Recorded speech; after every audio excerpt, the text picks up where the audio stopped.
ఎడారిలో సెలయేర్లు మార్చి 3వ తారీఖు. అప్పుడు అది అనగా ఆ అపవిత్రాత్మ కేక వేసి వానినెంతో విలవిలలాడించి వదిలిపోయింది. మార్కు సువార్త 9వ అధ్యాయం 26వ వచనం. దురాత్మ చివరిదాకా పోరాడకుండా ఎప్పుడూ తన స్థానాన్ని వదిలి వెళ్ళదు. మనం కూడా సరదాగా కాలక్షేపం చేయడం మూలాన ఎలాంటి ఆత్మీయమైన మేలును పొందలేము. కానీ యుద్ధరంగంలో నిలిచి పోరాడితేనే మనకు రావలసిన దాన్ని దక్కించుకోగలం. ఆత్మీయంగా కూడా ఇదే వర్తిస్తుంది.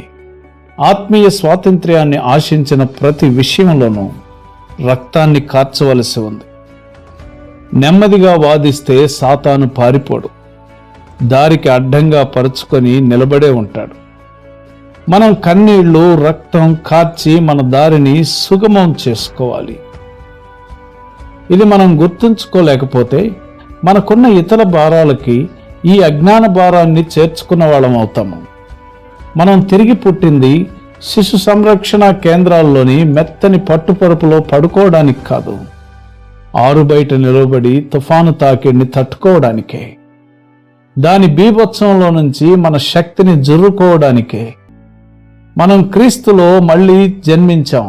ఘోర శ్రమల ద్వారా దేవుని రాజ్యంలో ప్రవేశించాలి. చెరసాల, ఖడ్గం, అగ్నిగుండం అన్నింటికీ ఎదురు నిలిచిన మన తండ్రుల విశ్వాసం ఈ మాటలు వింటే మనకెంత గర్వం. మన తండ్రుల విశ్వాసం, పరిశుద్ధ విశ్వాసం, దానికి వారసులమవుదాం.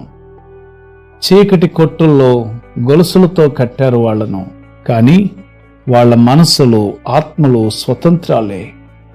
వారి సంతానం అదే దారిన వెళ్ళగలిగితే ఎంత మేలు, అది వాళ్ళకెంత క్షేమం. నీవు తిరిగి జన్మించింది మెత్తని పట్టుపరుపుల్లో పడుకోవడానికి కాదు, బయట తుఫాను తాకిడిని తట్టుకోవడానికే. అలాగే మనం క్రీస్తులో తిరిగి జన్మించింది ఘోర శ్రమల ద్వారా దేవుని రాజ్యంలో ప్రవేశించడానికే అని గుర్తుంచుకొని శ్రమలలో క్రీస్తుతో ముందుకు సాగి వెళ్ళే కృప పరిశుద్ధాత్మ దేవుడు నీకు అనుగ్రహించునుగాక. ఆమెన్.